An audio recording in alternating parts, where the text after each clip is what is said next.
नमस्कार, आप देख रहे हैं समाचार 18 न्यूज और ये खबर दिखाएंगे उत्तर प्रदेश के प्रयागराज से।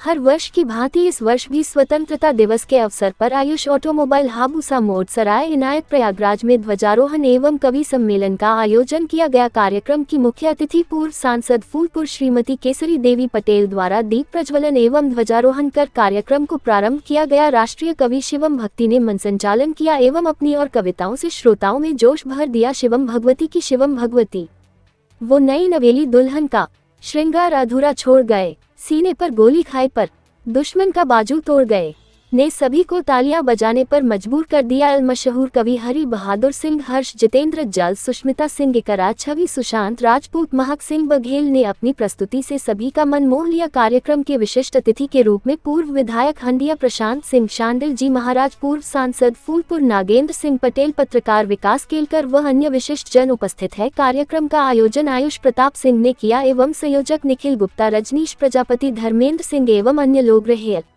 उत्तर प्रदेश के प्रयागराज से जिला संवाददाता विकास केलकर की खास रिपोर्ट।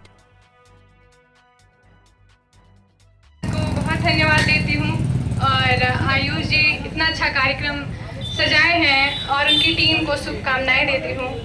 और सबसे पहले मैं अपनी कुछ पंक्तियाँ पढ़ती हूँ। मैं चाहूँगी कि आप सभी का ध्यान मेरी कविताओं के ओर हो, तो मैं सारे कवियों की ओर से सबसे पहले कुछ पंक्तियाँ आप सभी को समर्पित करती हूँ। सुनिएगा। मेरे शब्दों की गहराई को तुम क्या भांप सकते हो? क्या बात है? मेरे शब्दों की गहराई को तुम क्या भांप सकते हो? लफ्जों से जली अग्नि को तुम क्या ताप सकते हो? लफ्जों से जली अग्नि को तुम क्या ताप सकते हो? जो खुद में टूट कर खुद में सिमट कर यूं संवर आए, जो खुद में टूट कर खुद में सिमट कर यूं संवर आए, कवि की वेदना को तुम कहो क्या नाप सकते हो? कवि की वेदना को तुम कहो क्या नाप सकते हो? तो सबसे पहले यहाँ पे मुझसे पहले जिन लोगों ने बोला है उन्होंने काफी भूमिका बना रखी है, तो मैं उसी भूमिका में हमारे आदरणीय आए थे। अमृतधारों की रख करते हो कर्तव्यों को क्यों भूल गए? बहुत बहुत धन्यवाद। मैं कविता लिखती हूँ जो मेरे मन में आता है, अपने मन की बातें कहती हूँ। तो कुछ अपनी मूल कविता पे आने से पहले 4 पंक्तियाँ पढ़ती हूँ, फिर उसके बाद अपनी मूल कविता पे आती हूँ जो सुनाने के लिए आज मैं यहाँ उपस्थित हुई हूँ। तो सुनिएगा। चाटुकारिता करने वाली कविता की मैं विधा नहीं हूँ। चाटुकारिता करने वाली कविता की मैं विधा नहीं हूँ। जो गद्दारों का गुण गाए हरगिज ऐसी कथा नहीं हूँ। जो गद्दारों का गुण गाए हरगिज ऐसी कथा नहीं हूँ। और यही उम्मीद मैं आज के सभी युवा कवि कवित्रियों से चाहूंगी कि जो गद्दारों का गुण गाए हरगिज ऐसी कथा नहीं हूँ। कलम मगर घबराई मेरी किंचित भी सच लिखने से, कलम मगर घबराई मेरी किंचित भी सच लिखने से, तो व्यर्थ मेरा जीवन होगा फिर भारत की मैं सुता नहीं हूँ। व्यर्थ मेरा जीवन होगा फिर भारत की मैं सुता नहीं हूँ। बहुत बहुत मानस की पूज्य चौपाइयां जलाने वालों, तुलसी के चरणों की धूल भी नहीं, तुलसी के चरणों की धूल भी नहीं हो तुम। राम हमारे लिए क्यों आवश्यक है कि राम मेरे आन मान, राम मेरे स्वाभिमान, राम के समान गुणवान कहाँ पाओगे? राम मेरे आन मान, राम मेरे स्वाभिमान, राम के समान गुणवान कहाँ पाओगे?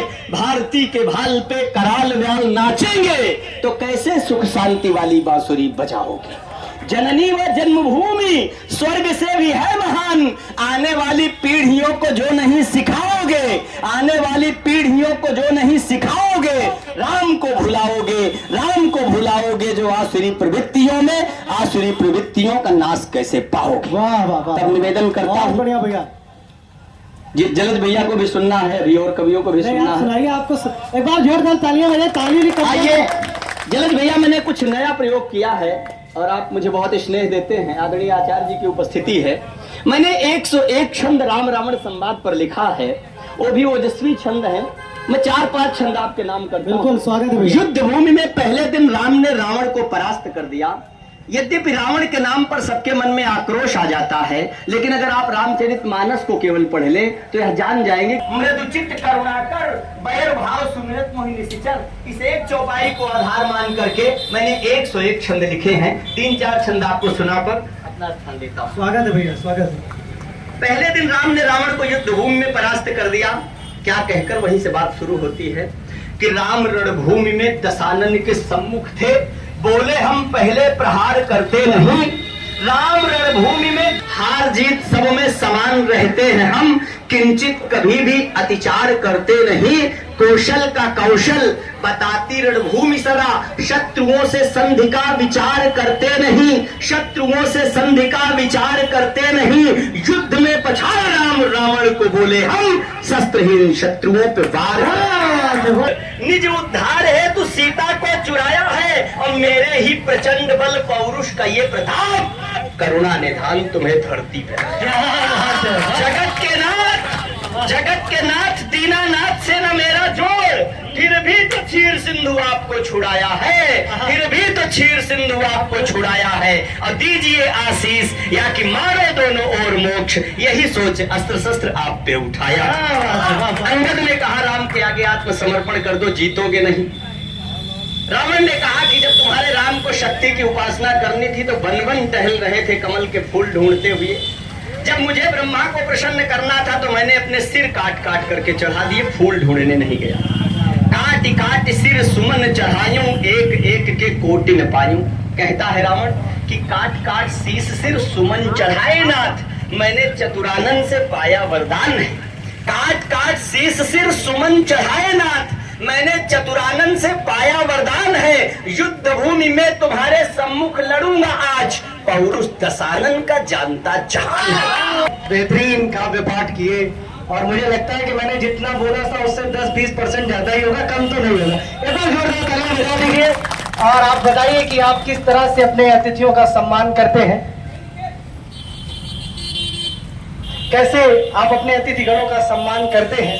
और प्रिय हरि बहादुर रस भैया, मैंने कहा ना कि मैं इनको पैसे से नहीं बुला सकता था, मैंने जिद में बुलाया।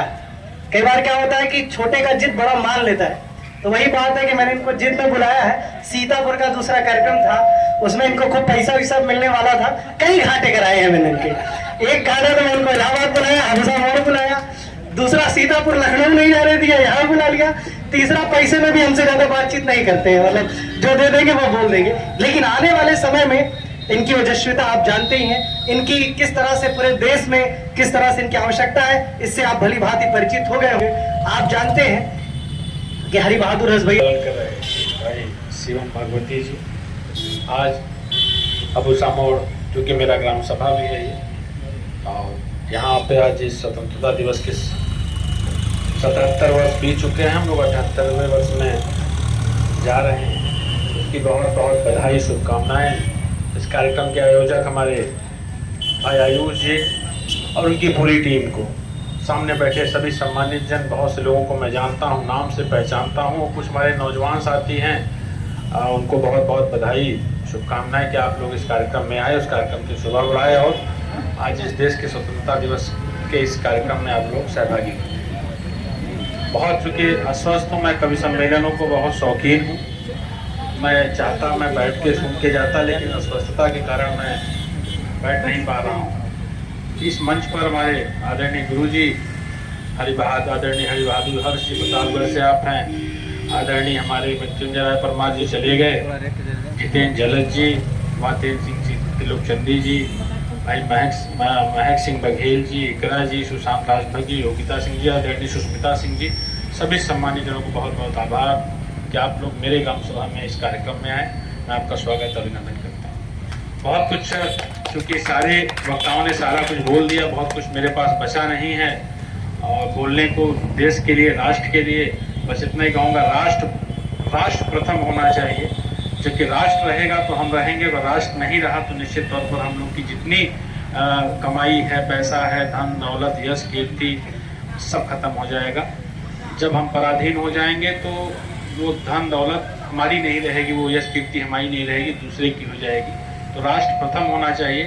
और बहुत वक्त नहीं लूँगा, अभी हमारे हरि बहादुर हर्ष जी बहुत ही भाई प्रतापगढ़ के हैं। प्रतापगढ़ की धरती बड़ी उर्वरा धरती होती है। मैं इसलिए भी कहूँगा कि मैं 2-3 पीढ़ी पहले से मैं प्रतापगढ़ से ही हमारी जो जड़ें हैं प्रतापगढ़ में ही हैं, तो मैं उसको अभी भी नहीं भूलता, क्योंकि मेरी जड़ें हैं तो हैं, अभी भी हम लोग प्रतापगढ़ से हैं। तो भाई प्रतापगढ़ से हमारे हरि बहादुर हर्ष जी, आपका बहुत ओजस्वी ये रहा जो आपने कहा। आप मानस से भी आग्रह है कि थोड़ा सहयोग सम्मान के इस कार्यक्रम में करें। आदरणीय डॉक्टर लाल प्रभाकर सिंह जी से आग्रह है कि आप लिखे थे कुछ 3-4 लाइन कि मेरे अल्फाज पढ़ कर हर एक महफिल में पूछा जाएगा, मेरे अल्फाज पढ़ कर हर एक महफिल में पूछा जाएगा, मैं अच्छा शेर पढ़ता हूँ मुझे आखिर में पूछा जाएगा।